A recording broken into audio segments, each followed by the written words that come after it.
哇！你琴晚做賊嚟啊，個樣殘到咁嘅。唉，唔好提啦，晚晚都同個租客嘈交，邊有覺好瞓啊？一時話冷氣唔夠凍，一時又話廚房漏水，啲花菇浸壞晒，又要退租，又要我賠錢俾佢住酒店，日日返工都夠忙啦，仲邊有時間幫佢處理啊？諗住放租賺下租金，點知咁麻煩。唉，睇你個樣都冇試過放租，你唔會明噶啦。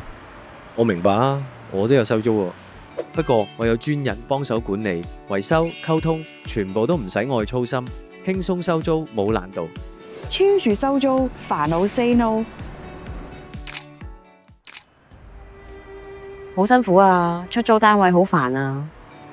我明白啊，